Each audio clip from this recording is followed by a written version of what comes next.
I ran up a check, I might do it again. Enemies close, had me thinking they're friends. 10 toes down, I'll be free until the end. Crib outside the city, I don't feel safe in my hands. Took so many years, I'm just waiting for the wins. I'm in debt to no one but the one who took my sins. I do it for real, there's no reason to pretend. If I do it once, I do it again.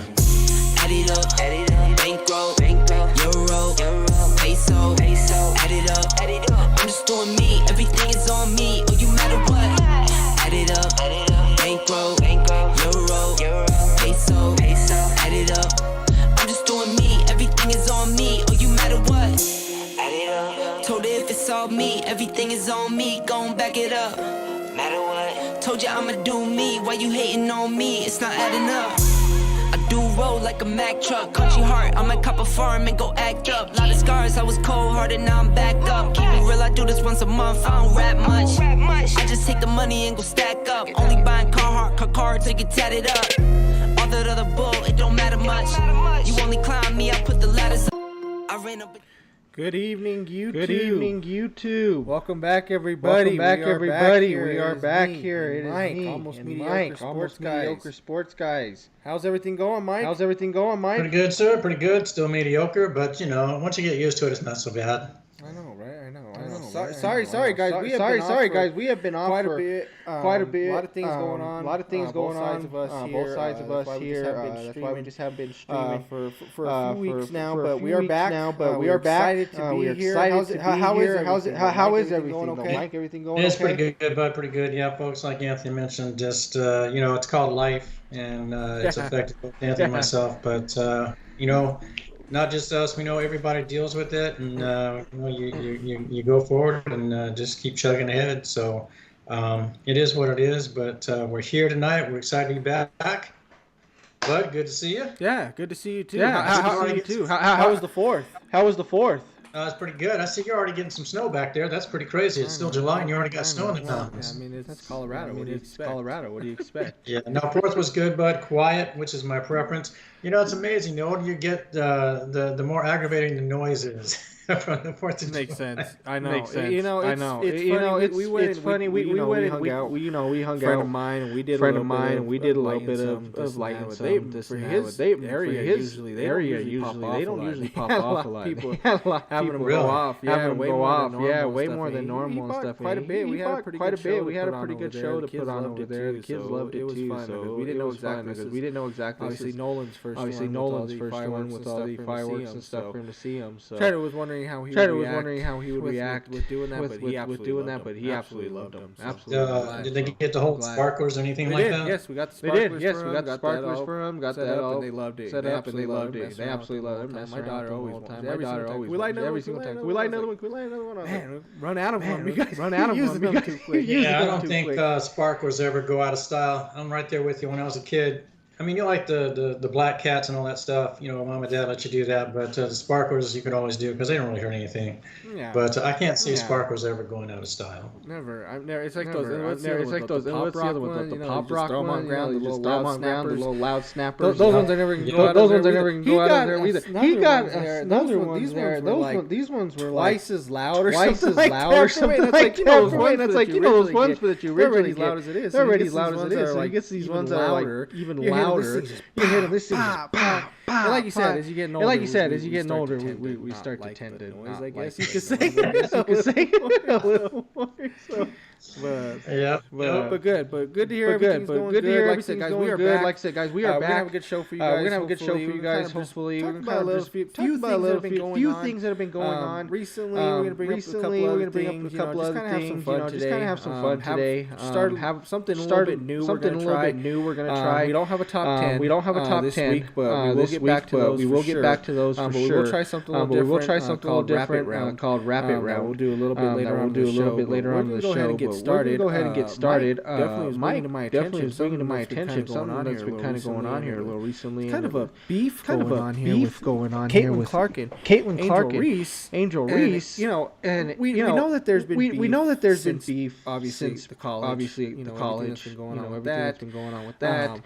Yeah, it's obviously transformed into the WNBA now, right? Obviously, and from the looks of it, it started off looking like Caitlin was having a little bit of a rough patch getting started. Angel seemed to fit in. She had everything kind of going. It seemed to kind of change a little bit, right? Caitlin looks a little bit more comfortable. She seems to be catching on to the game real well. Whereas Angel seems to she's still playing well, but she's still having trouble getting that all-around game going on. Would you agree? Would you agree? Yeah, I agree with you, but I think we've talked about this in bits and pieces in previous podcasts with the two of them. I think even going back to the championship game they had last year, or the playoff game they had last year, or tournament game, and then the one they had this year where Iowa was they were more decisive in their victory, but.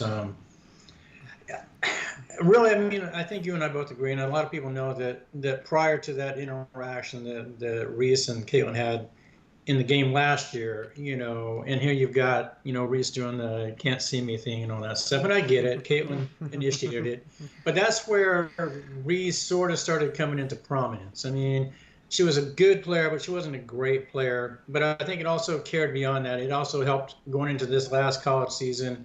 She played well, obviously, and now that transitioned into the league itself, the WNBA. And like you said, Caitlin came out with a lot of expectations. It was going to be tough to meet those expectations. Not just at the start of a season, but probably for an entire season, your first season, it's going to be tough to meet those. Absolutely. Reese able to come under the radar, and just kind of do what she's got to do. And to your point, Caitlin came out struggling.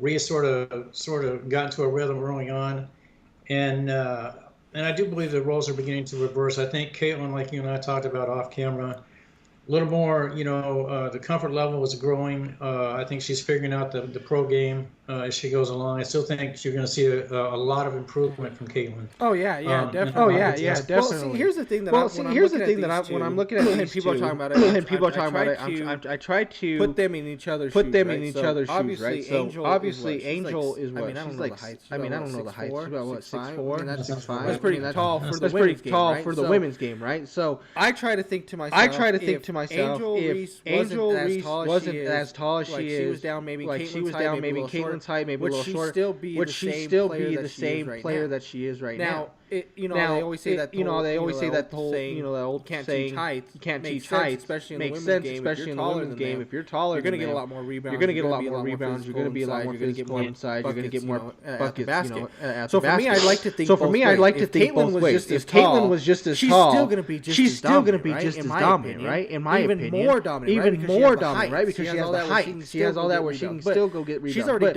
She's already dominant at her height where she is because she's already triple-double. She's already rebounding, assisting, and scoring at that rate.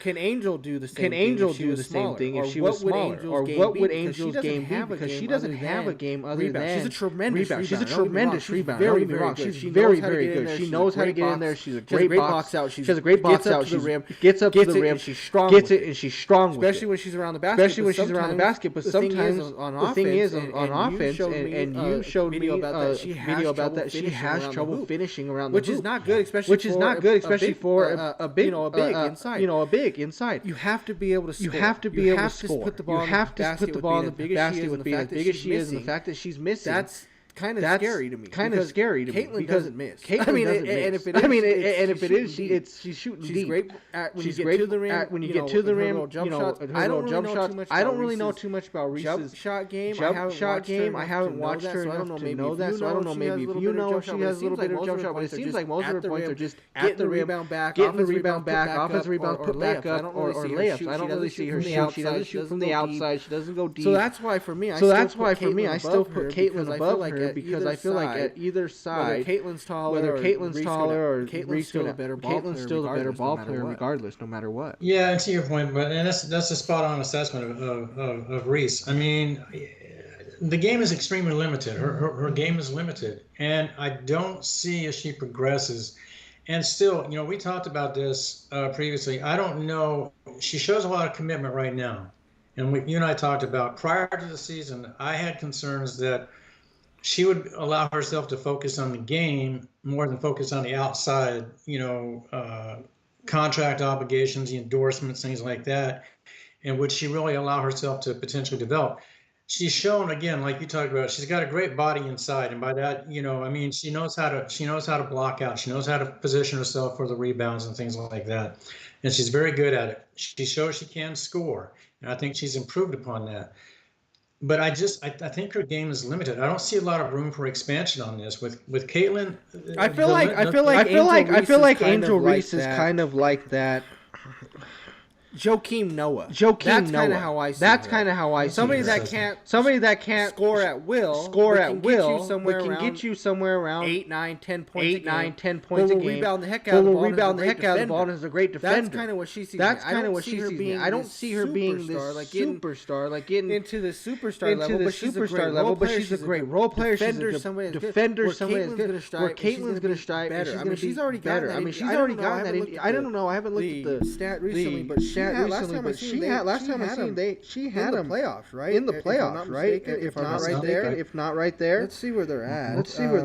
Because I'd like to know exactly where both their teams are at. So Indiana's a 7th seed right now, and Chicago's the 8th seed. Caitlin's above Reese. So Caitlin's above Reese right now. And you got to think this Indiana team was awful last year. Awful. Completely awful. Completely awful. So obviously Caitlin has done something. And not to say Angel hasn't done enough with this team. I mean, Chicago. I don't know where Chicago was last year. Did they make the playoffs? Do you know? No, I don't think they did. I think both franchises have struggled here. So they both are getting them to the playoffs. So that's a good thing for them both. Yeah, I mean, right now, I guess it ended. This is why, again, we can bottom line this and make it very, very easy. We can make a very pointed observation here, and people can take exception to it if they want, or they can agree with it if they want.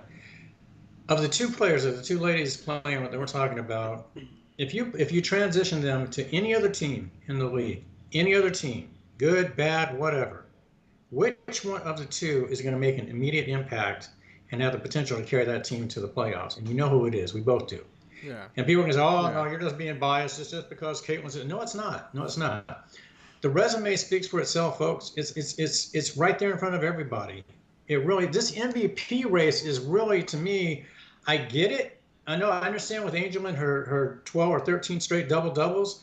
Folks, I'm going to tell you something. In the world of the WNBA, okay, I understand, I appreciate the ability to have continuous double-doubles. I get it.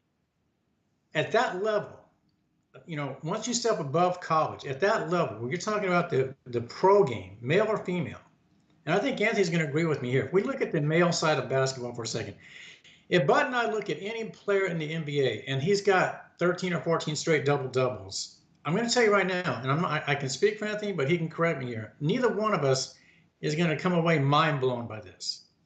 It's not a pedestrian accomplishment, but it's not triple doubles, folks. There's a complete difference here. I credit Angel with this. It's a great accomplishment. It's a record within the league, but it's a double-double. Yeah. It's not a triple. Yeah. Okay, it's not. I mean, and so I get it. I get it. Double doubles are great. Double doubles are triple doubles are tremendous. You have your. It goes in order, right? It goes in order, right? But obviously, I mean, you're doing a little bit more. You're doing a little bit more, but that's what I'm saying. So they play differently. That's another thing that's kind of hard. There's two different positions that they play. Two totally different ball players. You know what I mean? On top of that, you know what I mean? If you're trying to base it out, I mean, okay, here's how you put it. Okay, here's how you put it. Right? You're talking about pure shooting. Scoring and stuff. Caitlin wins that, right? You're talking about handles. Caitlin wins that. If you're talking about defense, if you're talking about defense, I'm giving that to Angel. Right? You're talking about rebounding, I still give that to Angel. Assists goes to Caitlin. Caitlin's gonna win more. Caitlin's gonna win more than once you start looking at it. Once you start looking at it in that area. And that's not to say that Angel can't get there. But the thing is, like I said, she's more of a Joakim Noah, or if you want to put her like it's somebody that's dominant and she thinks she's one of the best. Maybe a Shaq or something. And the reason I say Shaq is because if you look at Shaq's game, he had to be right around the rim for everything, right? I mean, he had his times. When he was in Orlando where he could take a jump shot and he would try, or he could drive it in where she can though occasionally. You can get Angel the ball at the top of the key and she could drive it in and score on you too. If you want to put her in that sense, yes, that's kind of what she is. But she needs to extend her game. She needs to get a little bit better on some other things too. But right now, Caitlin is ready. She's ready to go. She had, like I said, at the beginning she had a rough start, which is fine. They got to get used. They got to get used. They got to figure out what my teammates are like. With the games like, is it faster? I got to physical. I got to figure out what I got to do. She's made the adjustments. They both have. It's not to say they're not because they both are playing at a high level. It's just to say that Caitlin's done a little bit better, in my opinion, with her team and what she's done than what Angel has with her. Like I said, they're both going to be good. They're both going to be great players for it. I just feel like Caitlin will succeed and become higher than Angel Reese when it's all said and done. Or it could even happen sooner rather than later. Yeah, and the last thing I'll say with it, Bud, is in regards again, going back to the MVP race real quick. A couple of observations. One, and you touched on this just at the start of this segment. When you're going to have an MVP as a person is one of the people potentially to win the most high, the most prestigious honor in the NBA and in WNBA, on a yearly basis. If you're going to do that, then from Angel's point of view, like Bud's talking about, you got to be able to put a shot up from underneath the basket. Okay, it's called a layup. I mean, it's the most basic, pretty much the most basic move that you can pull off in basketball. It really is, and that's not a criticism, but it really is. And a lot of the WNBA has suffered with this over the years, and that's part of their criticism, is that the women can't perform quite as fluidly as the men do. And I get it. But now we're talking about the MVP candidates. That's when you're talking about the best of the best. Yeah. That means their game is higher than everybody else's. And right now, your MVP race is apparently down to two people. And I think the public, I think the networks, I think all these sports programs have turned this into a biased, opinionated viewpoint, and it's affected both of them positively and negatively. Yeah.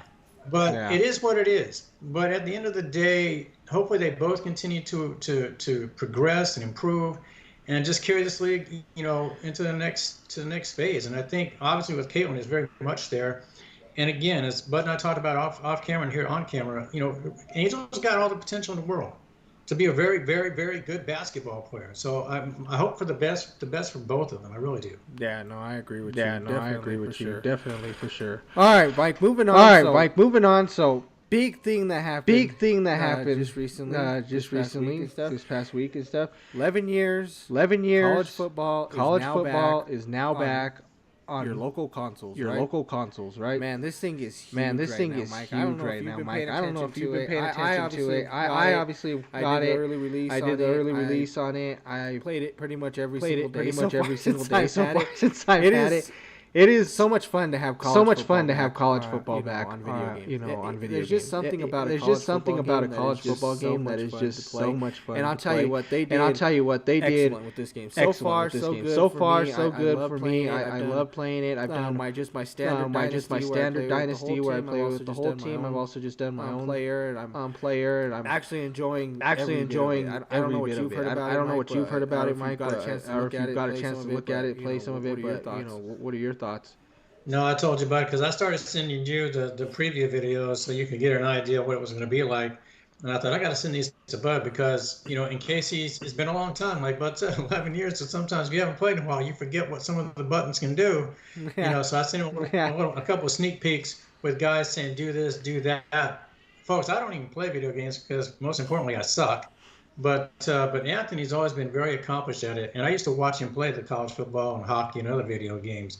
I got kind of caught up in the hype just because I had a chance to look at some of the video and stuff like that. And I was just like, this is crazy. It looks great. It looks like it incorporates the college atmosphere into the game, from running onto the field and the traditions of each college, uniforms, everything. I mean, it looks phenomenal. Yeah. And I've been seeing just different segments, Bud, about people talking about it. All the the contests and competitions that are going on across the country.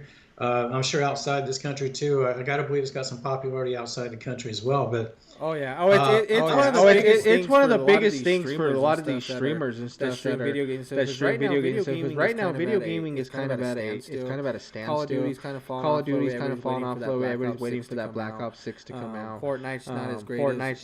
As everybody kind of was for everybody. Apex isn't big anymore too. So it's slowing down a little bit. So this actually helped. Not only college football coming back and EA doing this, but it helped for streamers. They're just streaming. They're doing their dynasty. And this is one of the coolest things that I love. So when you watch or you play Madden or you see these streamers, it's always you're playing with the best team that you want to play with. Right? It's like you only just see games with the Niners, with the Chiefs, with the Eagles. Nobody's ever playing with these bad teams, right? Some of these streamers think, these are my college. These are my college. Like someone went to these colleges. Man, I've watched them. So like, I'm watching one of the guys, Tim the Tap Man. Love the guy. He's playing a dynasty with Syracuse. That's where I don't know if he actually went there or if he's just been around there. I think he actually probably went there. But it's like you're seeing all these other streamers use teams that you would never think of. Which is cool because that's who you like. Same thing with me. You would think, you're probably I'm going to play with Colorado or something. Try to stay local, do something like that. No. What I decided to do is it's been 11 years since I got to play this game. Of course I'm going to play with my favorite everything I can. And the other thing that is so cool about this too, the fact that there are names attached. I don't know if you remember. They didn't have. You're talking about back in the jersey. Yeah, These are actual. They have the actual players. These are players. I'm playing with Jalen Milroe. That's my quarterback. Travis Hunter. Shador Sanders is the quarterback for CU. When you create yourself, does it have your name on the back? Yeah. Oh yeah. Yeah. Put your name on it. Yeah, put your name on it. But that's what I'm saying. So like now, because back in the day, with all the stuff, the trademark stuff, you just only had numbers. You just only had numbers, right? You just played with numbers. Remember what their numbers was, so you're like, okay, that's who that is. Such and such. And you couldn't remember that. So the fact is, it's way bigger now with all the NIL stuff, all this. Some of these players get paid for their names. Now they can put their names on it. That's what makes it cool. That's what makes it cool. That's what makes it even more legit. And like you said, then the graphics, how they do certain things for each school. It's so much fun. It's so much fun. I'm glad they brought it back. I'm glad they brought it back. I hope something they keep doing because if they do, man, I think they found a winner for sure on this one. You know what my one concern would be with that, Bud, and real quick to one of your earlier points, I think aside from the fact that here's what I've always observed with the college game, and you correct me if I'm wrong here, and I guess it applies to basketball too when you play that, but with the college game, like you're talking about, see with the NFL, you got 32 teams, so that's all you get to pick from. Yeah. So it probably gets a little stale after a while. Oh yeah. Game, and you've just got this plethora of teams to choose from lower schools, obviously, to the powerhouses. Oh, yeah. And that's my other observation is I'm wondering, too, again, the fact that college or football hasn't been there for 11 years, that was just a big enough incentive. But are people just getting a little, has Madden become so repetitive? It is. That the fans are like, they were just craving this. You are absolutely right. This is what I would worry about with college football. Because of all the teams that occupy the game, right? And that's all Division I schools, and we know how many there are. How difficult does it become for them to technically improve year to year, as opposed to like, well, okay, I could fully understand if they said, man, that was great, it's a hit, it's a success. I tell you what, we might need to take about 2 or 3 more years to really have a serious upgrade. You know what I'm saying? Because of so many teams involved. It might just be a lot to ask. I see what you mean. You're dead right about the Madden. Madden is very repetitive. It feels like the only thing most of the time that they ever change is just the roster. They haven't had a great story mode, and I don't know how long. Whereas this one that they do with the Road to the Glory, I think is what it's called, where you could be your own player. You have to make time. Like you get certain hours depending on how well you play or what stuff you do. you only get maybe like 5 hours, but you have to also put all these hours into studying, into training, into being like a local person that maybe go out and talk to the community type person, things like that. And you have to so like some of them are higher than the other. Like studying may take 2 energies off. Whereas you're going out to be local, it might be 1 energy. Training may be another 2 or 3. So it's like you have to make sure that you're keeping your grades up at the same time. It's just like as a college student. If you don't have your grades up, then you're not going to be failing. Then you're not going to be eligible to play. I like that real. When you bring all that realness into it. That's something that I enjoy about video games and stuff like that. So that's why I really enjoy it. And I hope, like I said, Madden it's repetitive. I hope they do something different. But I know they won't because the thing is why would everybody right? every single year goes and just gets it and pays for it and it's the same thing. So why change something that's not broken? You know what's amazing me with Madden, Bud, is, and I know you know this, but I look at video clips on YouTube every once in a while. But really, in the whole video is it's about gamers who are really good at this, and they're getting upset because the glitches in a Madden game are so egregious that they're like, how is this even in the game? How did you just either let this just go, or did you miss this? Yeah. And you didn't correct it, and it just looks like garbage. Yeah. And that's all they talk about. And I've heard nothing but good things thus far. I really have not heard one negative about the college game. Honestly, for me, the college game, nothing. That I can say that's negative. Like I told you, I think there's a few times where I kind of felt like it was somewhat like Madden. But then there's just so many other things that just trump it all so far. Obviously, I can't wait to get a little bit further. I want to see what it's like playoff times and all this and that. To see how fun that is. If I can hopefully get there. But no, I enjoy playing it. I hope, like I said, they can keep pushing it and moving forward. They keep doing more college football games from here on out. Yeah, and then lastly, so the field presentation itself is identical to Madden, though, correct? Isn't it like a north-south, like a vertical viewpoint? Mm-hmm. And then you get obviously arrows. Yeah. So that is Madden basically in its presentation from that view. Yeah, exactly. Yeah, exactly. Which is fine. I dig on that. I played Madden, so I know how it works. And I always thought that was okay. It's helpful, it's self-explanatory. And I saw that with the college game, and I thought, well, I'm cool with that. It works. Yeah. Oh yeah. It's not bad. It looks like a great game. Well, like I told you, if I had played this game, it wouldn't work because I would never come out of my house. Right. So, folks, for me, it would just be it'd be pointless. I'd become a cave person. I wish. I wish I would. If I could, I would. Trust me, I would. All right, moving on. So, Mike, I don't know if you've seen, but Team USA basketball having a little bit of trouble today. It was South Sudan. They played, and they 43.5 point favorites. Were down 14 by 1 point, but still found a way to come back. LeBron hitting the last second layup, where then South Sudan, I believe, missed game-winning layup on it. But are you worried? About USA basketball? I'm going to be completely honest, folks. Anthony and I are with you folks honest anyway. You get that in our opinions and stuff, I hope. But first and foremost, folks, I'm going to tell you, I honestly don't care. I'm saying this for a reason. I say this for a reason. Because all the comparisons come out about this team to the Jordan Olympic team and the Bird and Magic and that type of thing. And to me, there'll never be a comparison. They were the first to do it. They were the best to do it. And you'll never top that. I think what we've seen here, but I look at this. I look at the sports shows, the sites, folks. So I get understandings of game summaries and things like that. So I was aware of the score and the article touching about it.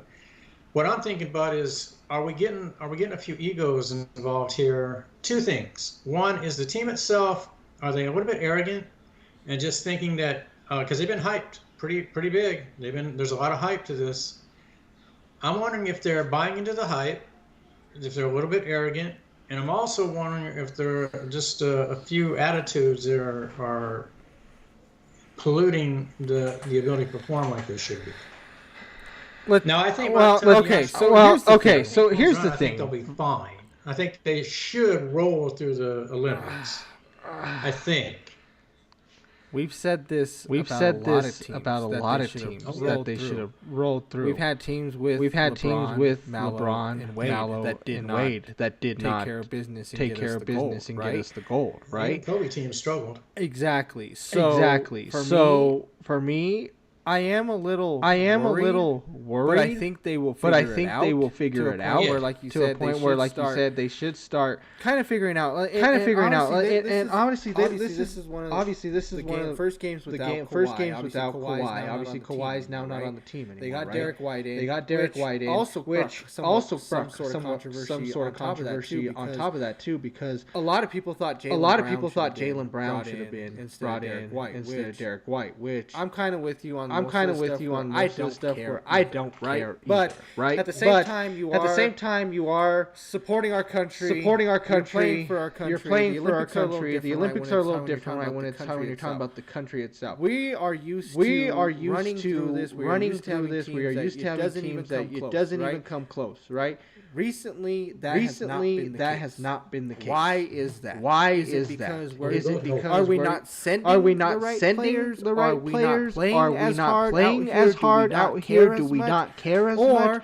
Or are these teams actually getting better? Bingo. I think it's a little bit of both. I think Team USA's always been known as we run through. We're Goliath. Nobody can touch us. Yada yada. Once you go to the Olympics, it's going to be real cakewalk, right? Until now, when all these other players come in, the Jokic, the Doncics, the Giannis's. Back in the day, what was it? Ginobili with Argentina. It catches up to you, right? You got to stop thinking that you're going to cakewalk through this from now on, guys. That's not the case. That's not the case, because there's another thing is you guys have noticed that the European players are now starting to take over your NBA game on top of that. That's exactly right. So for me it's guys, you need to step this up. We need to step this up. Obviously, it was nice to see the reason they won. LeBron had to be that guy. They had to put him on his back. LeBron was the main guy, leading scorer, 23 points. I think he had like 6 rebounds. He was 7 of 10. He was 7 of 10, I believe, from the 3-point line in that game. Also, it said he helped them get back. It's good to know that this team has players like Steph, KD, who have been there. These other guys are struggling. They're not used to it. They're not used to it. On your back. Put them on your back. Because there's other players out here. And we talked about this, right?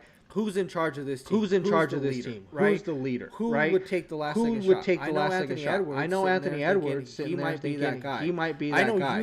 I know you don't think that he is that guy. When I really start to think about this, it's got to be him. Those have to be your number one options. I believe when you're looking at this lineup. Those are your two best scorers, I believe. And the only reason I say that is yes, Steph can shoot. We know he's a great shooter. But at the same time, he's also getting older. He's getting older. That's the thing.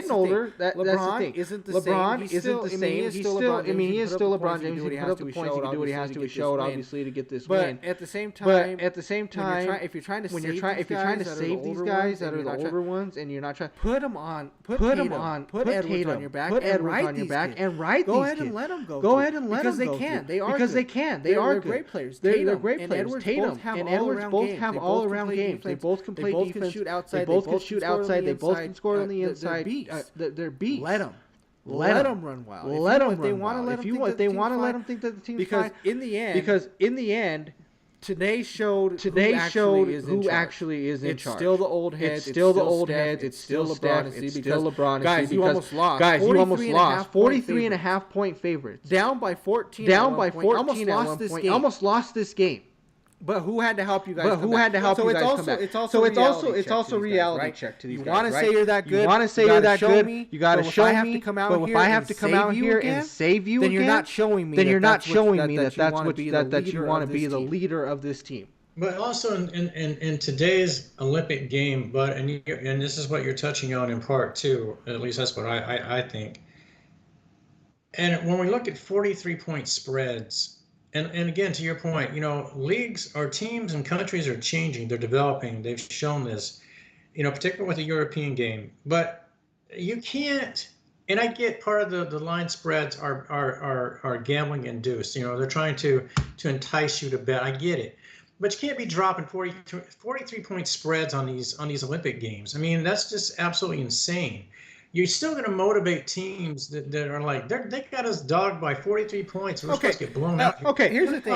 Here's the thing. But, yes, you are 43. Yes, you are 43. Why did they not win? Why did they not win by 43? Can you? That's what I'm saying. Well, here's the thing. Well, here's the thing. Tell me one. Can player you tell on me that, one player on that South Sudan's on South Sudan's roster? Roster? No. But you can tell me every single player that's on there on Team USA, because right? they're known. Because they're known. They're well-known players. These guys don't play basketball all year round, as far as I know. You guys are the cream of the crop, right? NBA is the best.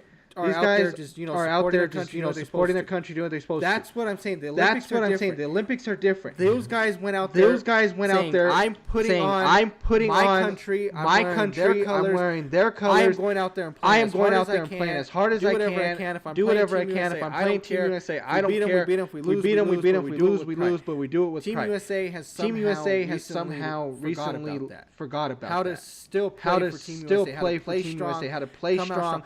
I don't care if you. I would rather you guys kill all these teams rather than keep these games close and come out with the win. I want you guys to win by 50 every single time. I don't want it to be close. I don't want that because that's not what we're used to. It's always been Team USA. It's always been Team USA running through everybody. Nobody keeps it close. I want to see you guys kill these teams. You know what else I don't hear about anymore, Bud? And this is what I grew up on. I think you caught it at the back end. You know, your dad and I saw this. But I do think this plays a small factor in everything. You know, the Olympics used to be every 4 years, right? Yeah. It was every 4 years. Yeah. That was the rotation. Yeah. Then you get into this every 2-year thing, right? But you've also got these world tournaments and things like that where they throw out medals and do all this stuff. I think indirectly, the Olympics, they sort of left a lot of the importance, or at least they took away from some of the importance by making it every 2 years. There was this big buildup. You had to commit 4 years of your life to get to this point. Yeah. And now it's every 2 years. And so when you look at these NBA guys, I think it matters to most of them, but I think in some of them they're like, yeah, but you know what? I'll be back here in 2 years and we'll get it. If we don't get it, we'll get it. Yeah. If you tell them, okay, if you don't do it now, it's 4 years from now. I think that's an incentive. That's an incentive for any country. Yeah. But I agree with you. But the guys, you got to commit to this. You got to say, look, we got to go into this. And it's on the coaching staff, too. Oh, yeah. You know, I'm not privy to all this, but I got to believe the coaching staff is pretty credible. I mean, as their abilities to coach teams. And I don't know how difficult it is to entice these guys to say, look, you know, this is important. I mean, LeBron's won what now? 2 gold medals? Is that what he's got? I think so. Some of these guys have 2 medals or 1 medal, so you want to win another one? Yeah, I guess I'll go do it. And some of these guys in the back of their mind are like, yeah, I committed to it, but man, I just got through playing in the playoffs. I'm doing this, and then the NBA season's going to start again shortly. Man, I don't know. I sometimes wish they'd gone back to the every 4-year format, and I think it would have brought about a better type of play, more competitive type of play. From all the countries, not just the U.S. But I do agree with you, dude. But bottom line, guys, you're on this team. You've agreed to do it. Get out there. You're going to have to work together. You guys haven't played together. This is an all-star game extended. You got to understand how each other works. This isn't just a 4-day event. Absolutely. So absolutely, I believe ultimately they're going to win the medal. If they don't, that's pretty embarrassing. But if nothing else, I can't believe guys like Curry and LeBron, of all people, and you know how I feel, but I got to believe they're not going to let these guys succumb to that type of mentality. Absolutely. I think they'll. Absolutely. All right, well, moving on. Mike brought to my attention that recently it looks like Deion Sanders in Colorado. We're getting a lot more attention, but there's a lot of people out there that enjoying the attention that the CU's getting right now. And I understand. I get it, right? I get it, right? You're giving a lot of attention to a team that's not even above 500 last year. But you're talking about Deion Sanders. But you're talking about Deion Sanders, right? You're talking about prime time. Anywhere he goes, whatever he does, you know, it follows him. The light follows him. Right? The light follows him, right? So for me, where do you think Prime has this team this year? And Is he able? Like, a lot of people have asked. Can he get this team to a college football playoffs at all? Well, I'll tell you what, bud. And we were talking about and I don't know how many folks. I know you're familiar. If you're a college football fan, you're probably familiar with the name Paul Feinbaum. He does a lot with the SEC, and he's obviously, he's a large name in the world of collegiate sports. He even extends out. Just because he's a big name. Just because he's a big name doesn't mean he's good at what he does. Great. That's a great point. I'm just saying. Sorry, guy. I mean, I'm not a fan. I'm not a huge fan of Paul. I'll put it this way: he always has nothing but negative things to say about Bama and things like that. So I'm a big Bama fan. But basically, what he had said, was just that it's ridiculous that everybody is on this Colorado hype train. They haven't proven anything. They're not a great team. There's nothing good about them. Why everybody would sit here and say that when they play Colorado, it's like a bowl game or it's a Super Bowl type atmosphere.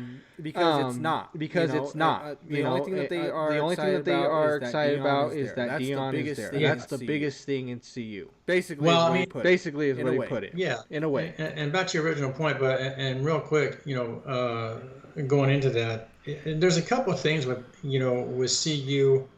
I told you this. I think I mentioned this at one of the podcasts. I know I've talked about this off podcast.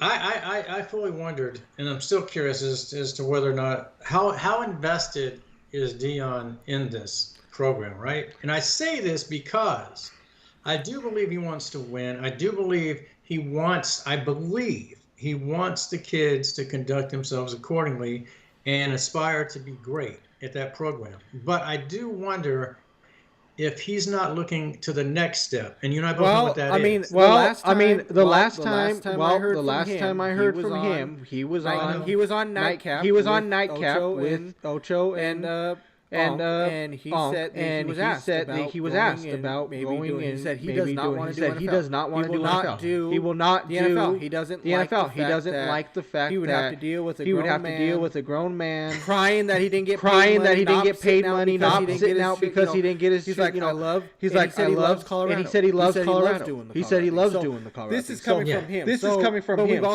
But we've also seen people go back on their word. There's the whole LeBron thing where I'm never leaving Cleveland again, right? And where's he in LA? So I mean, I get it, and I'm not. I'm sorry, I didn't mean to put something out and poke at him. But we always have to come up with something every single time, right? Every single time.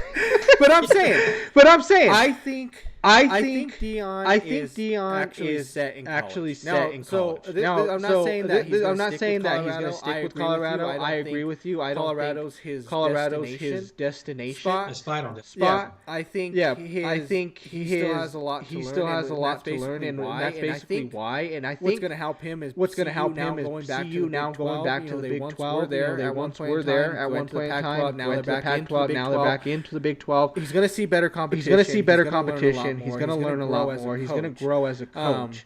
The problem is the roster isn't that great. I agree. Yes, you have Shador. You have tremendous quarterback. You have Travis Hunter. Who's going to be back. He's healthy.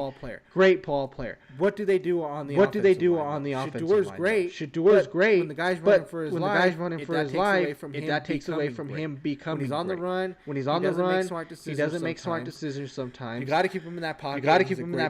When you get him out and let him run, obviously he'll kill you there too. But what do they do with the offensive line? You mentioned the defense. The defense is really bad. You got to get some more pressure. You got to get some more pressure on the quarterback. You got to be able to cover. They're just not there yet. I say if he's willing to, I think he can get this team to a college football playoff. But you have to be in for the long haul. I'm talking you got to be 6-7 years into this because it's going to take a lot of recruiting. It's going to take a lot of transfer portals. Proving to people that you guys are still going to. You're on the right path. You're on the right path, right? Like 6-8 last year is good for CU. CU has not been great for a long time. 6-8 is a step up. For me, if you can show you're making progress each year, more people will come to you, right? Yeah. So here's what I see too, bud. I see a few things here. One, and this is, I really truly believe this. If Deion's not the coach of CU, and let's say Shador is there, right? Playing like he did last year, for the most part, he played pretty well. Obviously, people, for whatever reason, and I don't agree with this right now, the people are projecting him as a potential 1 or 2 pick in the draft. I don't know where this comes from. I think that's highly overrated based on his performance. I think he can be a good quarterback, but I think that's a little excessive with projecting him as the number 1 pick. And I'll tell you this, I do believe if Deion was not the head coach of CU and Shador was there playing like he did, he'd have bailed. He would have either transferred this coming season or he would have opted for the NFL to see what happens. He stayed because of his dad. I fully believe this. And that's fine. That's great. I get it. I hope it works out. I hope they're successful. I do believe, and I agree with you, Bud, if CU is going to make a playoff, like Anthony says, then Deion has to commit beyond the 5-year contract. 7, 8 years. This team is not even remotely close to a playoff bid. They are not. Particularly when you've got the playoffs now favoring the SEC and the Big Ten. So your chances of getting into the playoff have become extremely remote, folks. Believe it or not, that's where it's at. That's where it's at. And that's just the way it is with the NCAA now. You got to be one of these power conferences. And CU's not going to be in that. So they're going to have to run the table, be undefeated, and you're going to have to hope for some things. Yeah. And the other point to this is that I believe CU is in a better position conference-wise now than they probably were with the Pac-12. Well, now they're in the Big 12. Now they're in the Big 12 where they don't have to worry about anybody playing defense. So Shador should be able to go nuts. Well, and that's true in part, but also I think that the CU trying to recruit against the West Coast was going to work against them forever when you've got UCLA and USC and Oregon, all this stuff. Yep. So I think this transition, this realignment is going to benefit CU. They could potentially win, the 12. But it's not going to really amount to much right now. I mean, unless they run the table. But even like Bud's talking about, unless they address their defense, and they've lost people. I mean, all teams lose people through the transfer portal. But Deion's lost some pretty decent people. And unfortunately, some of these athletes, whether it's sour grapes or not, have had negative things to say about the CU program. I think it's a little bit of both. Probably a little bit of criticism is justly put on Deion, but it's also an athlete with sour grapes, didn't get playing time, whatever. But for CU, like Anthony talked about, bottom line here, if they ever hope to make the playoff, he's going to have to extend out beyond his 5-year contract. And CU is going to have to get off the charts or go off the charts and bring in people that can consistently help this team improve, particularly on defense. But we'll see what happens. Yeah, no, definitely. Definitely. I mean, we'll keep an eye on it. Obviously, college football coming back in. It's great. Obviously, we talked about Deion what they can do. Also, game itself. The video game itself. Looks like college football is just kind of making a splash everywhere now. So we'll see. Like I said, hopefully, I'm from Colorado. I haven't been a huge CU fan myself. I leaned a little bit more to CSU myself than I had CU. But it's still nice to see that they have a good program. Hopefully, Deion can do something with them. But who knows? But we'll see, right? We'll see, right? It's all in time. It's all in time. That's all we have to do. So moving on, guys. We're going to do a little thing called Rapid Round, which is we're going to try it out for you guys today. Basically, the way it's going to work is we have the 4 major sports, which are going to be football, baseball, hockey, and basketball. What I was going to do is just kind of take we probably do like 8, so we could do 2 from each sport. I'm just gonna throw a random team out for us. We're gonna just kind of pick the first two players that come to our mind when we think of that team. And it doesn't have to be the greatest. player that team. It's just whoever comes to mind when you hear that team name. You think of these two players. We're gonna kind of pie it out. See if you guys are watching with us. Please play along with us. we'd like to know. We'd like to know. This might be an adventure.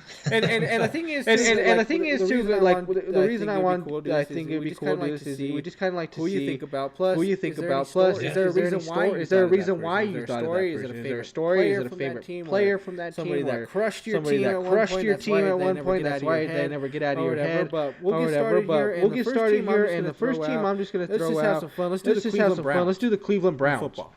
Football. Otto Graham. Jim Brown. Jim Brown pops up first for me on that. For sure. And who else would be? Who else would be somebody? Jim Brown would have been saying, you know what's interesting though, and I don't know if this is because of everything he's going through now, and I feel bad for the man, is Bernie Kosar. I understand that he's having a lot of health issues, but I can recall back in the day, being a Bronco fan, and when the Broncos were going to Super Bowls 21, 23, and 24, I'm sorry, 22, 21, and 24. Cleveland was the team they had to get through to do it. So there was a nice rivalry there with those guys, and Bernie Kosar was the quarterback for that Browns team.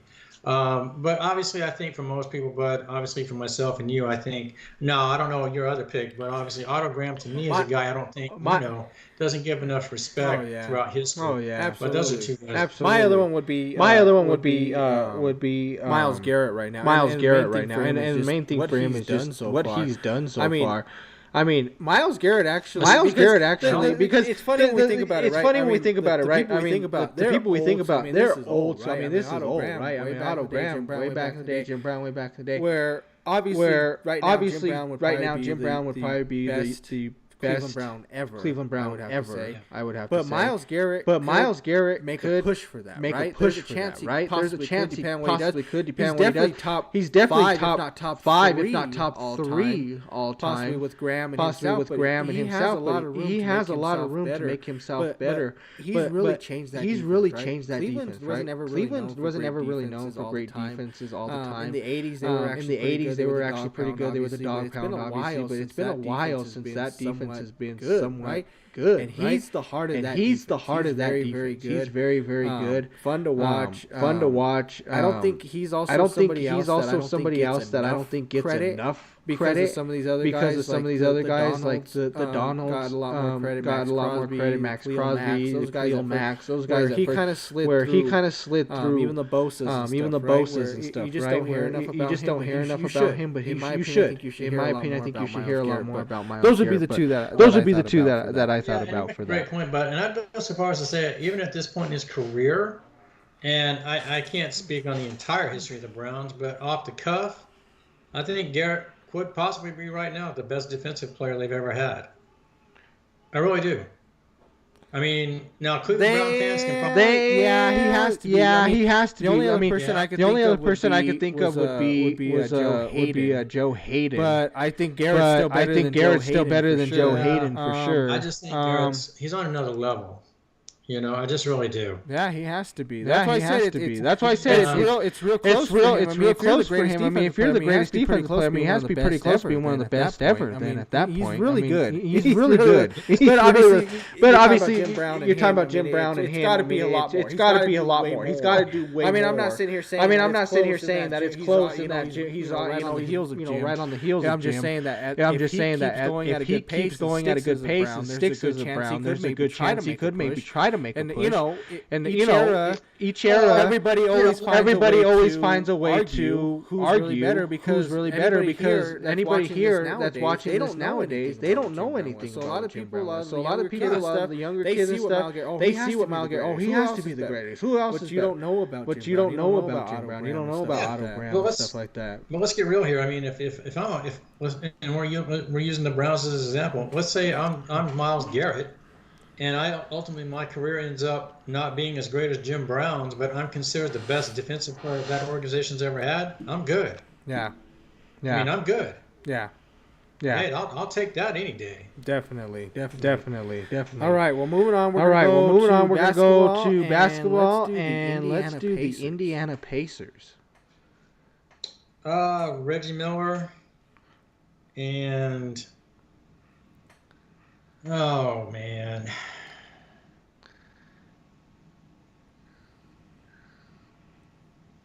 Oh, crap. I'm drawing a blank on another one. For me, I'm Reggie. Obviously, I mean, Reggie's kind of self-explanatory for anybody. But the other one for me is Ron Artest. The other one for me is Ron Artest. And the only thing I think about that is because the Malice at the Palace. I will never forget Malice at the Palace. That thing was one of the craziest things I have ever seen in an NBA game. That was insane. You had never heard of somebody going into the crowd like that. Crowd getting involved. I mean, it was complete chaos. It was complete chaos. They couldn't get control of that. Yeah, but I'm thinking at the center position, but you're talking about Rick Smith? Oh, you're talking about Rick Smith? Rick Smiths. Yeah.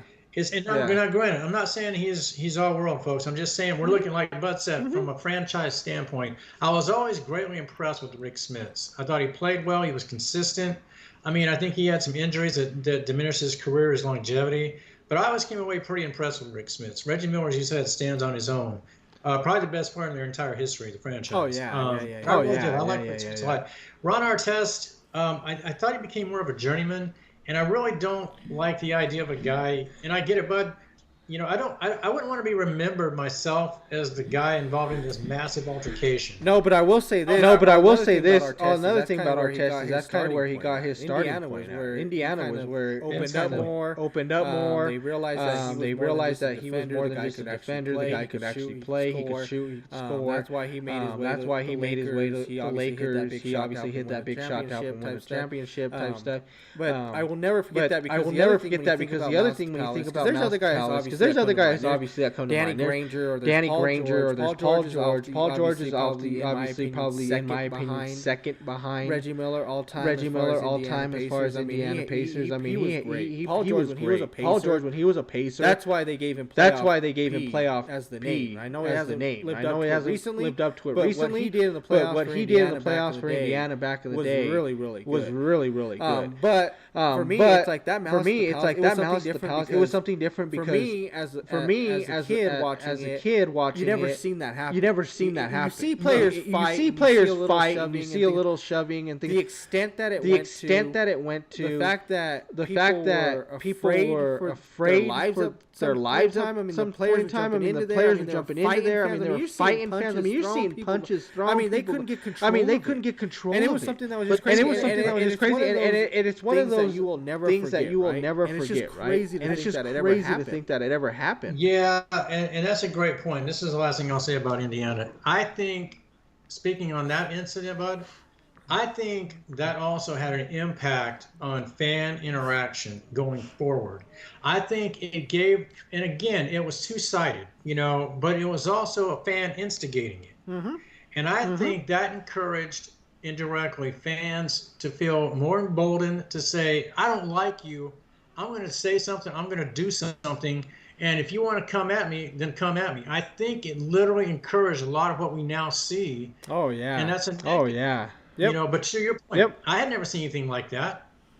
Oh, and I'd been watching sports forever. And since I was 5 years old, I could remember sports, in bits and pieces. I'd never seen anything like that. Absolutely. And absolutely. We probably never will see anything like that aggressive. I don't think so. I don't think so. It was crazy. For sure. All right, well, moving on. Let's go to baseball, and we're gonna do the Chicago Cubs. Carl Yastrzemski. Is that what I'm thinking about? Okay. Yeah, Carl Yastrzemski. White Sox. No, the Cubs. Cubs. I'm sorry. Got Cubs. Ernie Banks is the very first Cub that comes to mind. And, oh, crap. Who was their... Is it first base? It was their first baseman, Bud. And I'm blanking on his name. Crap. It had to be first base. It was first or third base. Oh, I can't remember his name. Let's see here. You're going back to like the 80s, I think, Bud. Was it? I can't remember his name.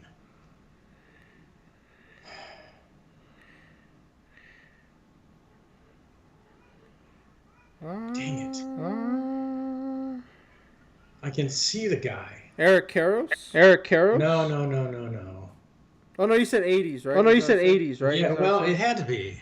Bernie Banks was an infielder. Derek Lee, Bill Buckner. No. Let's First or see. third baseman. It's maybe third. Why? Maybe third. His name. Let's see here. It's not like he was all world, but I thought he was a really good ball player, like from a franchise standpoint.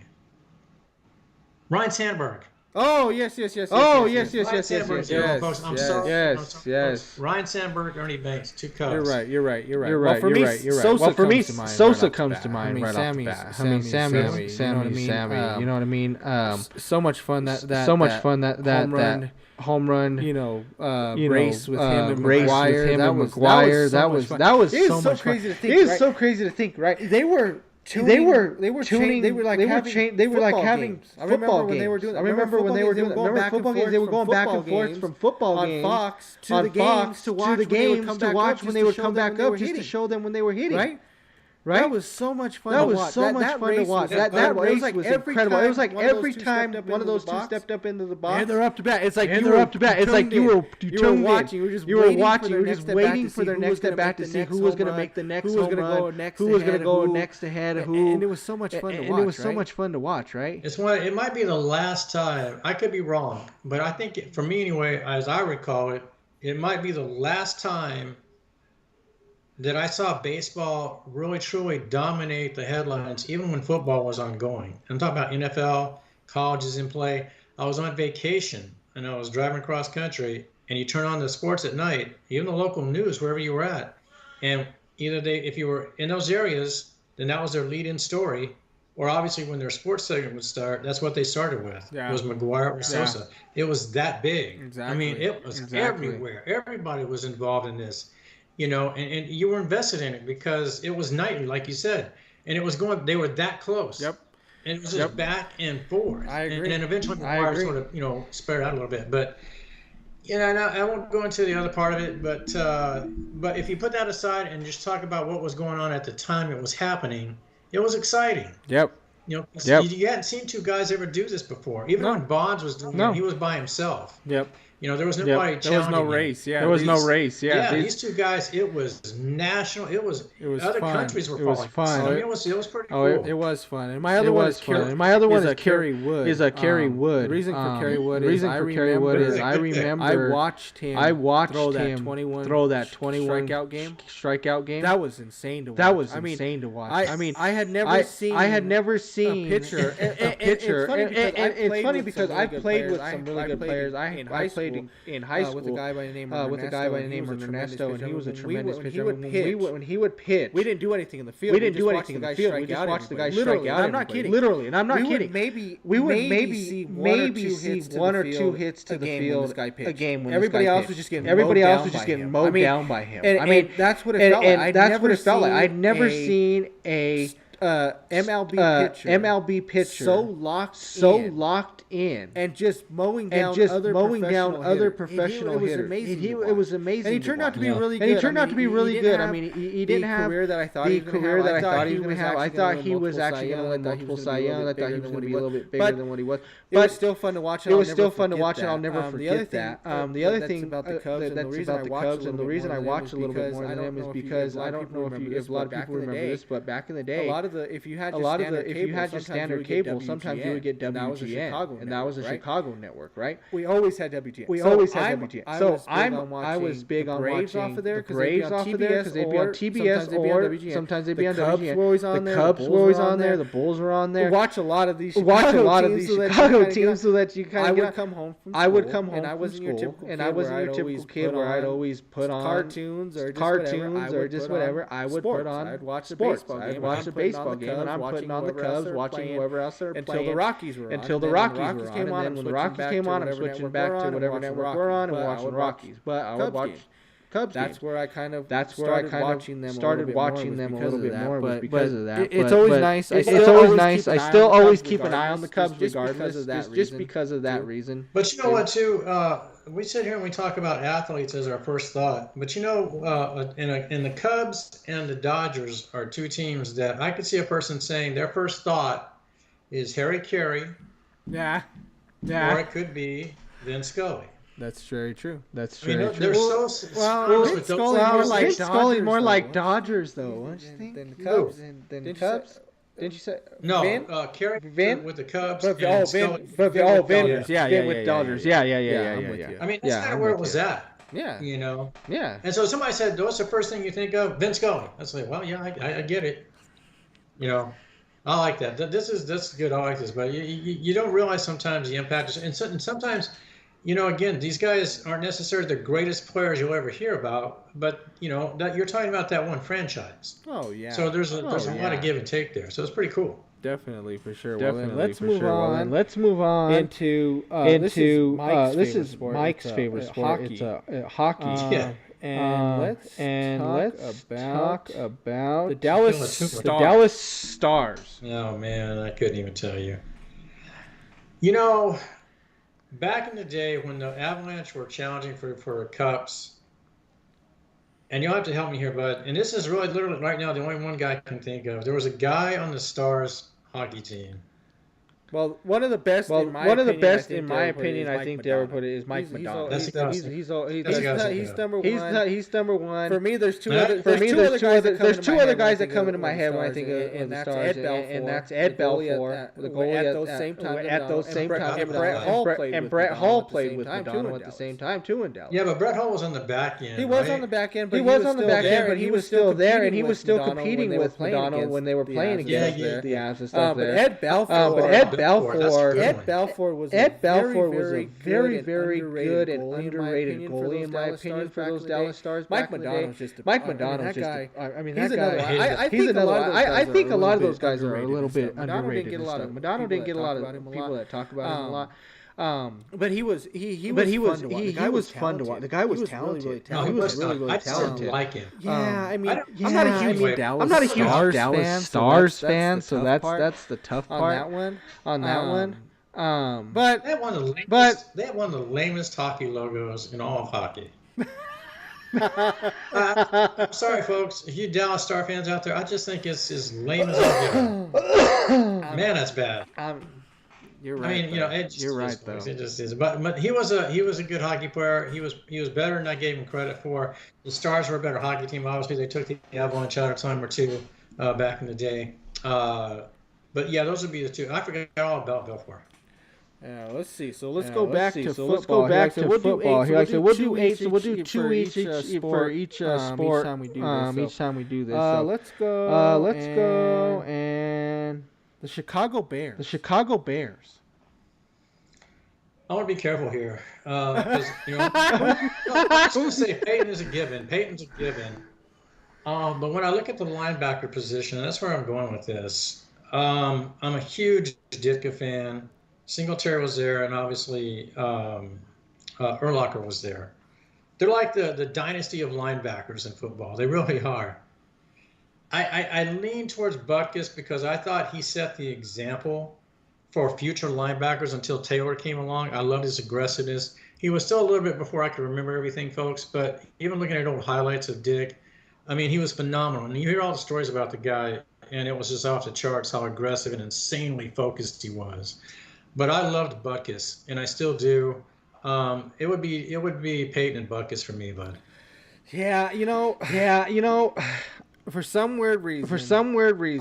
I'm with you. I love those two. Those two are. For some weird reason, it's probably because I am a little bit younger still, so I'm somewhat with the new times. But Devin Hester is a name. Hester is somebody because if you think about it, recently though, there's just not a lot of Bears players that are just eye popping out there. Right there. That guy's gonna be a Hall of Famer soon. Granted, at that same time, yes, Urlacher played with them. Charles Tillman was there. Tillman was there. They have great players. Don't get me wrong. But Devin Hester was something different. That guy was totally different. when I do But think about when it, I do think about it, when I first think about it, it's sweetness and Buck is and Buck is first before for me sweetness, before sweetness. In my opinion, when I think of Bears, when I think of Bears, you just when I think of the Chicago Bears, when I think of the Chicago Bears, I just always think about watching old film, and you just see Buckus in those black and white films, just beating the heck out of people. Has the whole jacket over him, he's huddling, hand wrapped, and everything. Yeah, and he's still going back out there hitting somebody hard again.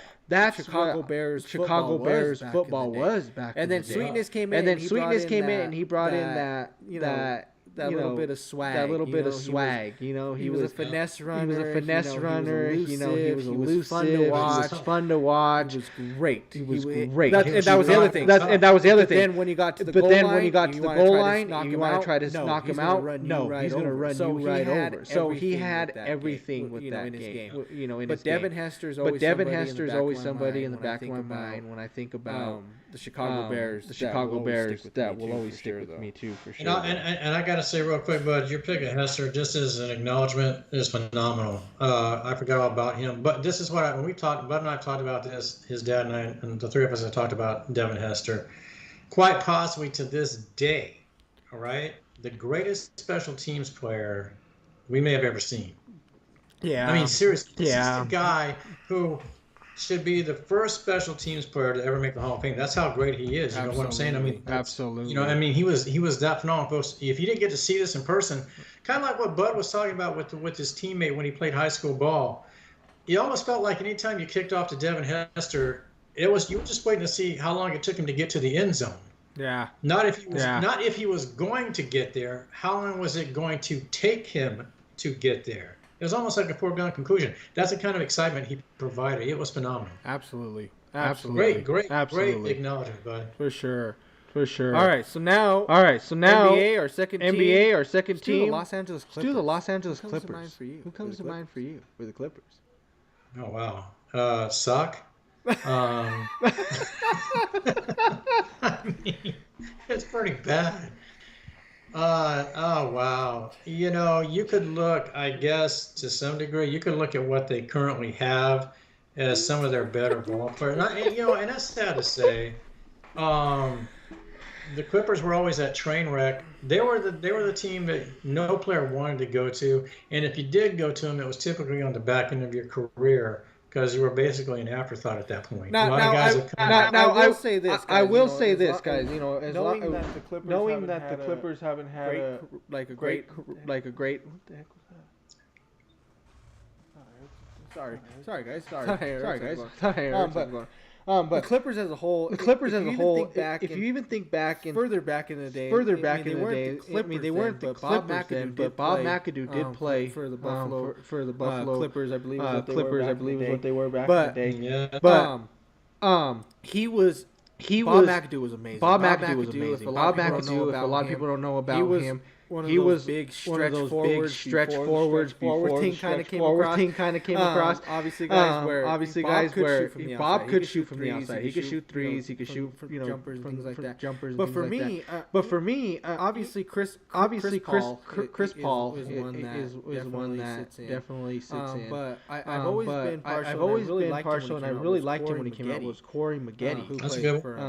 That's always somebody that's always stood out for me. As another one, but obviously, like you said, Mike, there's still these the newer guys, obviously like Kawhi's there now, Paul George, obviously Blake Griffin is another one. But the two for me is always going to be Chris, because that's where he really shined real well. I mean, he kind of brought Clippers basketball back to being a little bit better. But for me, it'd be Chris Paul and Corey Maggette would be the two that I would have from there. Yeah, and again, like you just talked about with Kawhi, and obviously, Paul George is there, and that's at least was, obviously. But again, and some people don't realize that Bill Walton was with the Clippers for a brief period of time. And granted, it was injury riddle, and you can't really say. I mean, they have had some. Lou Williams was there. They had Danny Manning.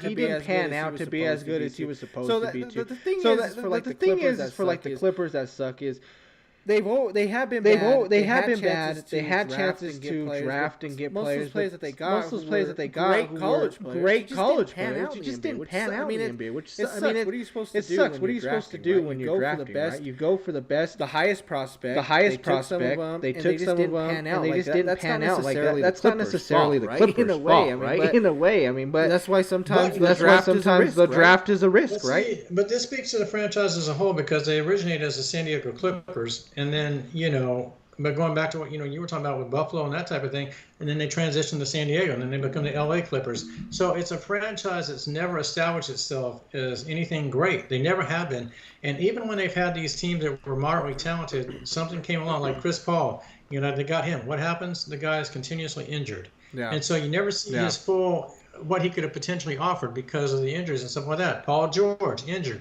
Kawhi, injured. So you've never had any of these players manifest themselves into what they either were or what they still could be. Yep. So it's just like if you go to be a Clipper, and it's just like this underlying curse. Yeah. I mean, it's like it's sad because I actually have always been kind of when I was investing in basketball, I kind of liked the Clippers because they were that underdog. Everybody hates your guts. You suck. You're never going to amount to anything. And for the most part, so if they ever did have a little bit of success, you're like, oh, that's pretty cool. They're the Clippers, especially when you're playing opposite the Lakers. I mean, this is insane. Exactly. So I had a soft spot for the Clippers, but again, Chris Paul, Kawhi, Paul George, that kind of thing, like you're talking about. Those guys, that's about as good as it probably gets. It's rough. Clippers are rough. That's for sure. All right, our next baseball team. Let's do the Baltimore Orioles, Mike. Who comes to mind for you? Brooks Robinson. And I say this, folks, for one reason, right? I'm going to say two things. I'm going to be biased here. I'm putting aside greatest ever. Cal Ripken, phenomenal, great, Mr. Iron Man, all that stuff. I love him. My dad loved him. But my dad, this is my dad's baseball team all time. Colts football, Orioles, and then Washington Bullets became Washington Wizards. So I'm biased here, folks. But my dad, Brooks Robinson, and Jim Palmer. Yeah. So this is my dad speaking. And I'm going to hold that because of my dad. It was Jim Palmer and Brooks Robinson. Hall of Fame players, Hall of Fame, Oriole players, but just all around good baseball players. So I hope those two guys. I love it. I love it. I got Cal Ripken. Obviously, like I said, I mean that's just for me. But also Rafael Palmeiro. Yeah, another great one. I was a huge fan of Rafael Palmeiro. I thought he was another guy that was just very underrated. I thought as a ball player. I don't think he got enough credit for what he did. He was all around ball player. He was a great field. He was a great hitter. He could hit for power. He could just get you a base hit. He could stretch it out for two if need be. I like Palmeiro a lot. And Cal Ripken speaks for himself. Cal Ripken's Cal Ripken. He didn't miss any game, right? That guy. Yeah, that's as strong as they come. That's as strong as they come, right? I mean, I know people talk about the LeBron, how long he's played and stuff, but there's times he misses games, right? Like he does, right? Like he has played for 20 plus years. He's at an age where he shouldn't be doing what he's doing. But same thing with Cal. He was there every single game. 162 games. He played 162 games. They play 82 games. They play 82 games, and you see LeBron play 70 of them. 65. 162 games. Cal Ripken played 162 games. Let's add this to that because, to my knowledge, Cal never missed spring training games either. Exactly. That speaks a lot about him. And then throwing an occasional baseball appearance and things like that. And he was actually, to wrap it up, folks, Cal was part of the last Orioles championship team in '83. So, Cal was, and I think he might have been a rookie that year. I can't remember, but don't quote me, folks. But I think Cal might have been a rookie in '83. Wow. Last time the Orioles. Yeah, I think he did get drafted in '83. Yeah, so they beat the Phillies. That was pretty cool. My dad and I watched that. Wow. Let's finish it off here with this would be fun. This would be fun. Since we had to deal with this team a lot. The Detroit Red Wings. Who comes to mind for you with them? Oh crap. I can see the guys, but I can't get names. What was Chris Yzerman? Chris Yzerman. And Gordie Howe. Yeah. Gordie Howe. Yeah. I will say this too, and help me here. Who was the goalie? And I'm not putting him out there, folks. So for me, Yzerman's definitely one of the top. And how, one of the top. Chris Osgood. Chris Osgood, because of the whole him and Walk getting into that. I will never. Man. When's the last time we saw two goalies meet at center ice and just beat the living crap out of each other? Folks, if you have never seen, get on YouTube. Exactly. If you have never seen a '90s matchup between, and this is talking about 95 and on forward. Red Wings against Avalanche. Just go pull them up. If you come across the whole, like Mike was saying, two goalies getting out and actually having a fist fight, and all the players from the whole team's going at it. We talked about Malice at the Palace. This was I don't know what to put it, but this was worse. I mean, everybody was involved in this on the ice. On the ice. But for me, Osgood and Yzerman. Brendan Shanahan's another one. The defenseman. Gordie Howe's a really good one too. For that too. But Red Wings are just not been a huge. And literally, folks, I mean, this was, and you're talking to two guys that weren't even like, subscribed hockey fans, so to speak. I mean, we only had a vested interest because the Avalanche played in Colorado. Otherwise, we probably wouldn't have watched hockey. That's true. But this game must-see hockey. I mean, must-see sports. Yeah. Just to know that the Avalanche and the Red Wings were going to have a game, not a playoff series. That just made it even better. Exactly. But just a game. These teams, the Broncos and the Raiders, or Kansas City and the Raiders, or whoever had rivalries. These two teams literally hated each other's guts. Yep. I mean, guts. Chris Chelios. Yeah. We got your dad. That's true. Chelios. That's true. Well, the thing is for me, I think of Chelios more with the Coyotes. The Coyotes. Or no, I mean the Blackhawks. The Blackhawks. Than I do with the Red Wings. Chelios is a good one. Great hockey player. Yeah. But you didn't like, obviously if you're a Detroit Red Wing fan, you couldn't stand any Avs player, and vice versa from an Avs standpoint as a fan. You just hated their guts. It was, it was awesome. It was just and I've never seen since. I hadn't seen before it took place. Two goalies go to, and I don't even know how that originated. I mean, you're at the opposite end of the ice, and yet somehow you two find a reason to have to go out. That really shows how much it was a rivalry. That shows how big that rivalry was. Those two teams just hated their guts. They hated each other. I mean, they could. I don't think I ever watched a game up until probably maybe 2005, maybe when the Red Wings started getting worse. When they basically both started being bad. When they were like, okay, the rivalry's kind of over now, and we just suck anyway. So we don't. I mean, they were for about a good 10-year stretch. They were just. It was a huge rivalry, right? I mean, and you don't get. Great rivalries like that. I mean, we've talked about rivalries. Brought up obviously like Raiders, Broncos, North Carolina Duke, the Packers and the Bears type thing. These big rivalries that are fun to watch and stuff. That was a fun rivalry. And it's not just sitting here saying that it was fun because all they did was fight all day long. There was great players on both sides of the ice. They could. It was great. It was great games too, guys. Like the games were fun and they were great. And Nicholas Lindstrom's another one he threw out there. That's a really good one. I like that. What's also additionally great about this, kind of what Anthony's talking about, is you were just having two teams that had mediocre talent on both teams. These guys had legitimate superstars.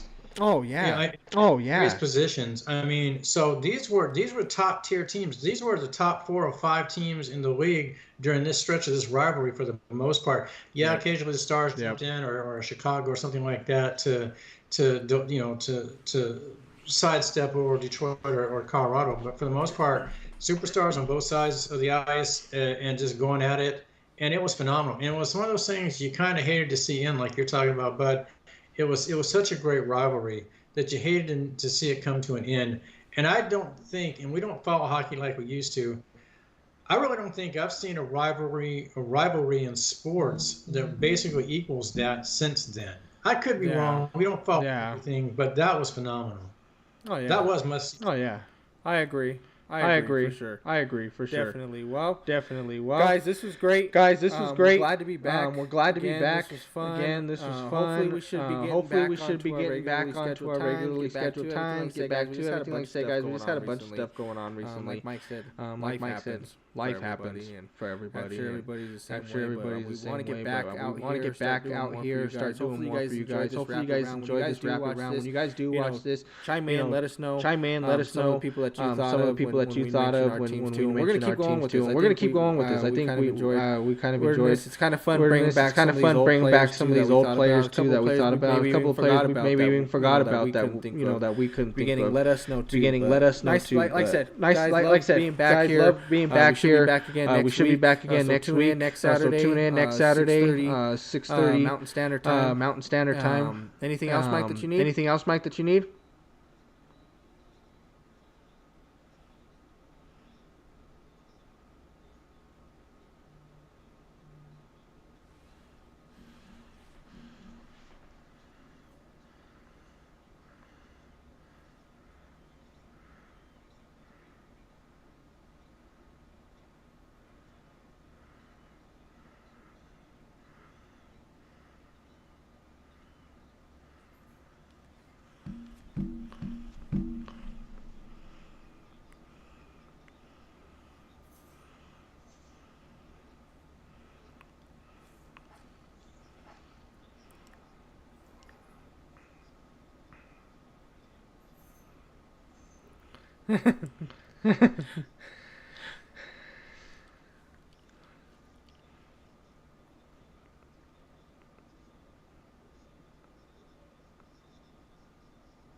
I appreciate it for sure. Guys, like I said, we're gonna get back to it. We're gonna get back to it. We're gonna start talking a little bit more about other things. Obviously, like we brought up a few things. With Oops, what's going on here? Sorry, guys. It sounds like we might be having some technical difficulties. Sorry about that. But like I said, guys, we appreciate everything you guys do. We appreciate you guys being here with us. Please hit that like button, subscribe. We'll be back again next week. We'll come back with some more stuff. Like I said, comment. Let us know if there's anything else that we're forgetting about, that we haven't talked about, that you guys would like us to talk about, things like that. But like I said, once again, appreciate everybody. Everybody have a great night. Have a good rest of the weekend, and stay safe out there, people. Good night, everyone.